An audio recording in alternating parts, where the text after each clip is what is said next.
২৬ November ২০২৫ সাম্প্রতিক সাধারণ জ্ঞানের অতি গুরুত্বপূর্ণ ৬১টি এমসিকিউ প্রশ্ন।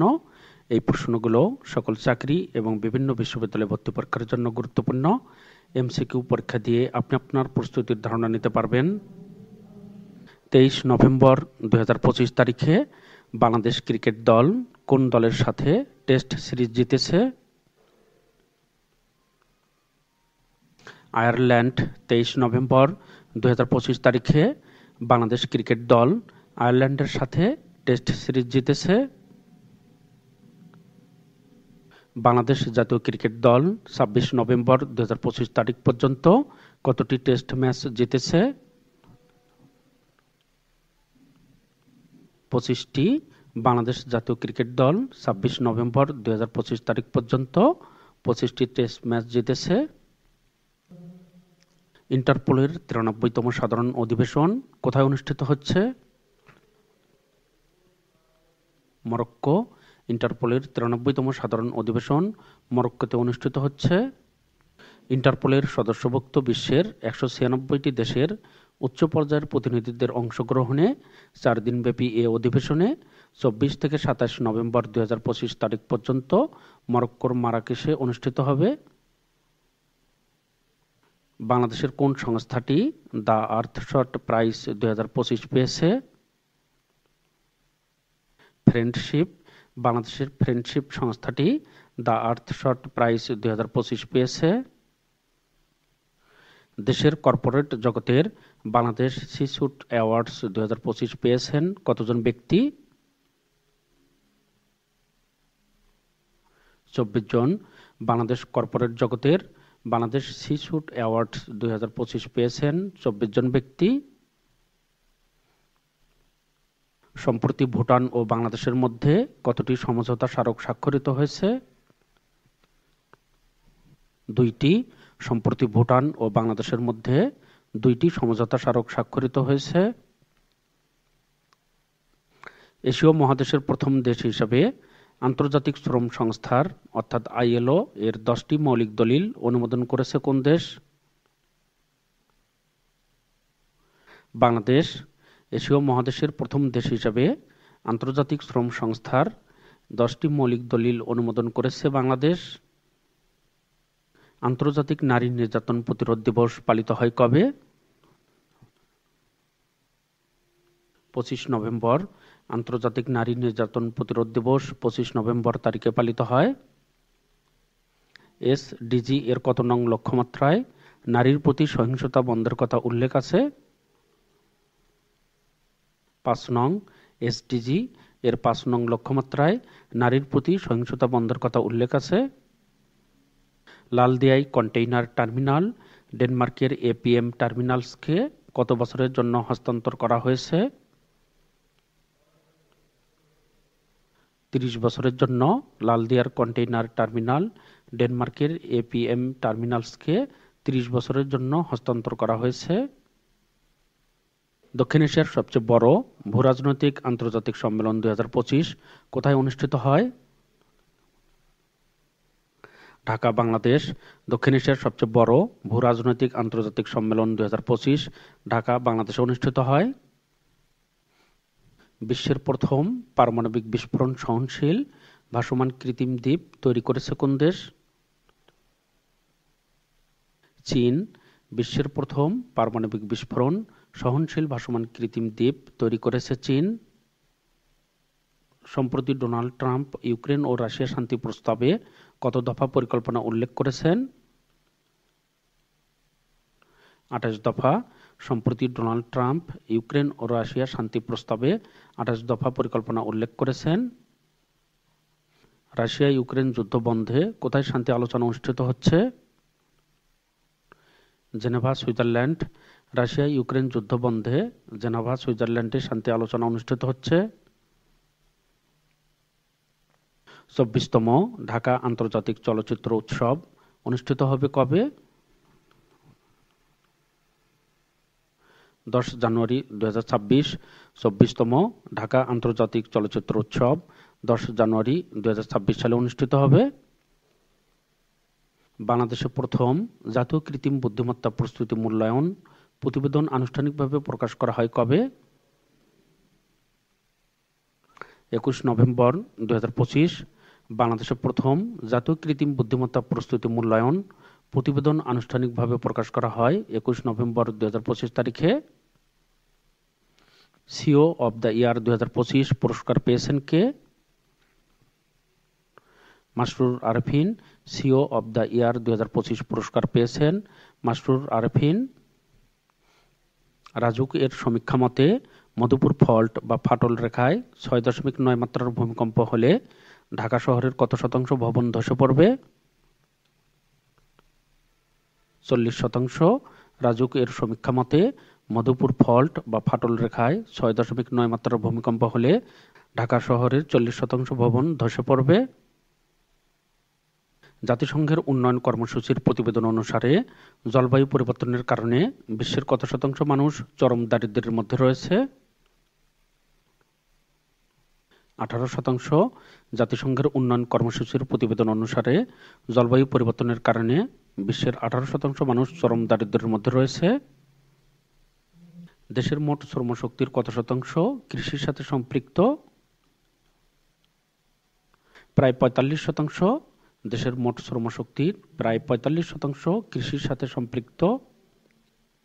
জাতিসংঘের শিশু সংস্থা ইউনিসেফ এর তথ্য মতে গাজায় যুদ্ধবিরতি কার্যকর হওয়ার পর প্রতিদিন গড়ে কতজন শিশু নিহত হচ্ছে? 2 জন। জাতিসংঘের শিশু সংস্থা ইউনিসেফ এর তথ্য মতে গাজায় যুদ্ধবিরতি কার্যকর হওয়ার পর থেকে প্রতিদিন গড়ে 2 জন শিশু নিহত হচ্ছে। দক্ষিণ আফ্রিকায় অনুষ্ঠিত 20তম জি-20 সম্মেলনের মূল প্রতিপাদ্য কি? সংহতি, সমতা এবং টেকসই উন্নয়ন নিশ্চিত করা। দক্ষিণ আফ্রিকায় অনুষ্ঠিত 20তম জি-20 সম্মেলনের মূল প্রতিপাদ্য সংহতি, সমতা এবং টেকসই উন্নয়ন নিশ্চিত করা। ভিডিওটি লাইক, কমেন্ট, শেয়ার করে পাশে থাকার জন্য আপনাদের সকলকে math Bangla GK YouTube channel ও ফেসবুক পেজের পক্ষ থেকে অসংখ্য ধন্যবাদ। আপনারা যারা নতুন সকলকে চ্যানেলটি সাবস্ক্রাইব করার অনুরোধ করছি। আপনারা যারা ফেসবুক থেকে দেখছেন ইউটিউবে ম্যাথ বাংলা জিকে অথবা সাম্প্রতিক সাধারণ জ্ঞান 2025 লিখে সার্চ দিলেই আপনারা ইউটিউব চ্যানেলটি খুঁজে পাবেন। এই চ্যানেলে সবগুলো গুরুত্বপূর্ণ ভিডিও প্লে লিস্ট আকারে সাজানো রয়েছে। এখান থেকে আপনারা ভিডিওগুলো ধারাবাহিকভাবে দেখতে পারবেন। গেলেফু করিডোর কোন দেশে অবস্থিত? ভুটান। গেলেফু করিডোর ভুটানে অবস্থিত। গেলেফু করিডোর বাংলাদেশ ও ভুটানের মধ্যে একটি প্রস্তাবিত আঞ্চলিক সংযোগ যা বাণিজ্য ও বিনিয়োগের জন্য গুরুত্বপূর্ণ। হিজবুল্লাহ কোন দেশ ভিত্তিক একটি রাজনৈতিক দল এবং সশস্ত্র সংগঠন? লেবানন। হিজবুল্লাহ লেবানন দেশভিত্তিক একটি রাজনৈতিক দল এবং সশস্ত্র সংগঠন। দ্য টেলিগ্রাফ কোন দেশভিত্তিক সংবাদ মাধ্যম? যুক্তরাজ্য। দ্য টেলিগ্রাফ যুক্তরাজ্য দেশভিত্তিক সংবাদ মাধ্যম। সম্প্রতি 24 নভেম্বর 2025 তারিখে আফগানিস্তানের খোস্ত প্রদেশে প্রাণঘাতী হামলা চালিয়েছে কোন দেশ? পাকিস্তান। সম্প্রতি 24 নভেম্বর 2025 তারিখে আফগানিস্তানের খোস্ত প্রদেশে প্রাণঘাতী হামলা চালিয়েছে পাকিস্তান। এআই গডমাদার হিসেবে পরিচিত কে? ফেই লি। এআই গডমাদার হিসেবে পরিচিত ফেই লি।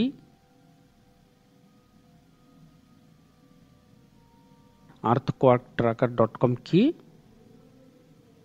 ভূমিকম্প মনিটরিং ওয়েবসাইট।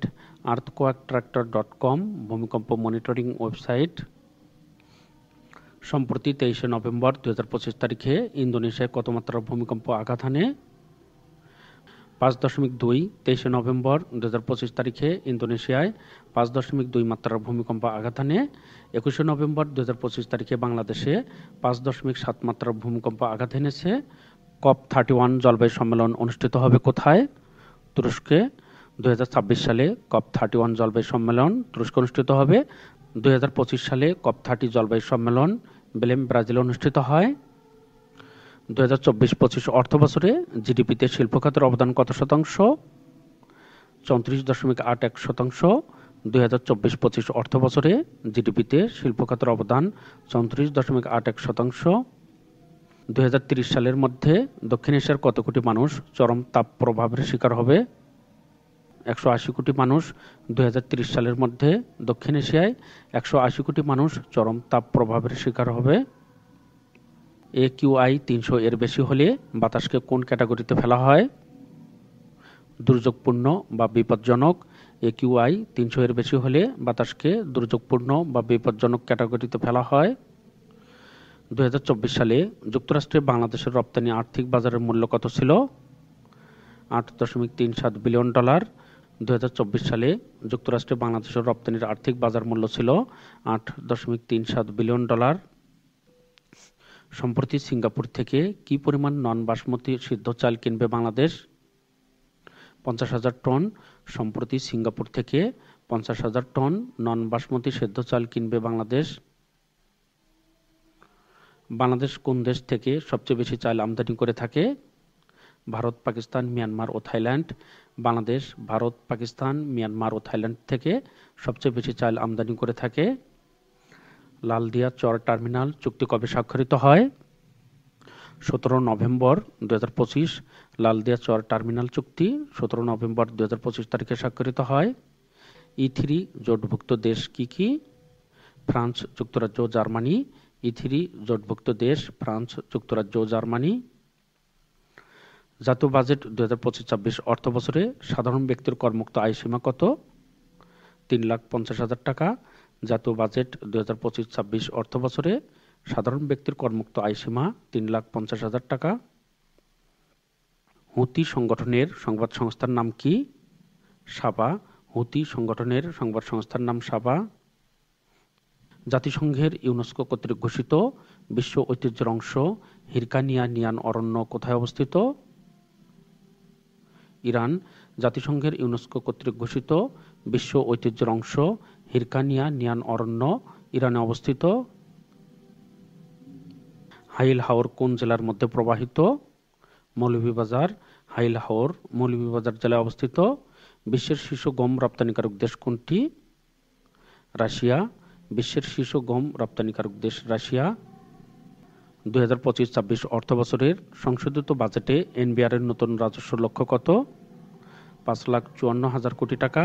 2025-26 অর্থ বছরের সংশোধিত বাজেটে এনবিআর এর নতুন রাজস্ব লক্ষ্য 5,54,000 কোটি টাকা। দেশে মোট সরকারি কলেজের সংখ্যা কতটি? 708টি। দেশে মোট সরকারি কলেজের সংখ্যা 708টি। কমনওয়েলথের বর্তমান মহাসচিব কে? শার্লি আয়রকর বোসোয়ে। কমনওয়েলথের বর্তমান মহাসচিব শার্লি আয়রকর বোসোয়ে। 2024-25 অর্থ বছরে দেশে পরিবার পর্যায়ে ইন্টারনেট ব্যবহারকারীর হার কত হয়েছে? 54.8%। 2024-25 অর্থ বছরে দেশে পরিবার পর্যায়ে ইন্টারনেট ব্যবহারকারীর হার 54.8%। কানাইঘাট সীমান্ত কোন জেলায় অবস্থিত? সিলেট। কানাইঘাট সীমান্ত সিলেট জেলায় অবস্থিত। বাংলাদেশের একমাত্র বিদেশি সার কারখানা কোনটি? Karnaphuli fertiliser company limited KAFCO. বাংলাদেশের একমাত্র বিদেশি সার কারখানা Karnaphuli fertiliser company limited KAFCO. Stable কয়েনের যাত্রা শুরু হয় কত সালে? 2014 সালে স্টেবল কয়েনের যাত্রা শুরু হয় 2014 সালে। স্টেবল কয়েনের বর্তমান বাজার মূল্য কত? $255 বিলিয়ন। স্টেবল কয়েনের বর্তমান বাজার মূল্য $255 বিলিয়ন মার্কিন ডলার। হাইলি গুব্বি আগ্নেয়গিরি কোথায় অবস্থিত? ইথিওপিয়া। হাইলি গুব্বি আগ্নেয়গিরি ইথিওপিয়া অবস্থিত। মার্কিন যুক্তরাষ্ট্রের ওয়ার সেক্রেটারি বা যুদ্ধমন্ত্রী কে? প্রতিরক্ষা সচিব পিট হেগসেথ। মার্কিন যুক্তরাষ্ট্রের ওয়ার সেক্রেটারি বা যুদ্ধমন্ত্রী প্রতিরক্ষা সচিব পিট হেগসেথ। ভারত পাকিস্তান সিন্ধু চুক্তি কত সালে স্বাক্ষরিত হয়? 19 সেপ্টেম্বর 1960 সালে। ভারত পাকিস্তান সিন্ধু চুক্তি 19 সেপ্টেম্বর 1960 সালে স্বাক্ষরিত হয়। সম্প্রতি 21 নভেম্বর 2025 তারিখে বাংলাদেশের সৃষ্ট ভূমিকম্পের উৎপত্তিস্থল কোথায় ছিল? মাধবদী নরসিংদী। 21 নভেম্বর 2025 তারিখে বাংলাদেশের সৃষ্ট ভূমিকম্পের উৎপত্তিস্থল বা কেন্দ্রস্থল মাধবদী নরসিংদীতে ছিল। 2024 অর্থ বছরে বাংলাদেশ ও কানাডার দ্বিপাক্ষিক বাণিজ্যের পরিমাণ কত ছিল? $2.22 বিলিয়ন মার্কিন ডলার। 2024 অর্থবছরে বাংলাদেশ ও কানাডার দ্বিপাক্ষিক বাণিজ্যের পরিমাণ ছিল $2.22 বিলিয়ন। পেপারলেস কোর্ট কি? ই পারিবারিক আদালত। পেপারলেস কোর্ট ই পারিবারিক আদালত। বাংলাদেশ আন্তর্জাতিক অপরাধ ট্রাইব্যুনাল আইন প্রথম প্রণীত হয় কত সালে? 1973 সালে। বাংলাদেশ আন্তর্জাতিক অপরাধ ট্রাইব্যুনাল আইন প্রথম প্রণীত হয় 1973 সালে। বাংলাদেশ কত সালে এলডিসিভুক্ত দেশ হিসাবে অন্তর্ভুক্ত হয়? 1975 সালে। বাংলাদেশ 1975 সালে এলডিসিভুক্ত দেশ হিসাবে অন্তর্ভুক্ত হয়। 2024-25 অর্থ বছরে জিডিপিতে কৃষি খাতের অবদান কত শতাংশ? 11.62%। 2024-25 অর্থ বছরে জিডিপিতে কৃষি খাতের অবদান 11.62%। পরবর্তীতে গুরুত্বপূর্ণ ভিডিও এবং পোস্টগুলো দেখার জন্য আপনাদের সকলকে ম্যাথ বাংলা জিকে ইউটিউব চ্যানেলটি সাবস্ক্রাইব করার অনুরোধ করছি। ভিডিওটি লাইক, কমেন্ট, শেয়ার করে পাশে থাকার জন্য আপনাদের সকলকে math Bangla GK YouTube channel ও ফেসবুক পেজের পক্ষ থেকে অসংখ্য ধন্যবাদ।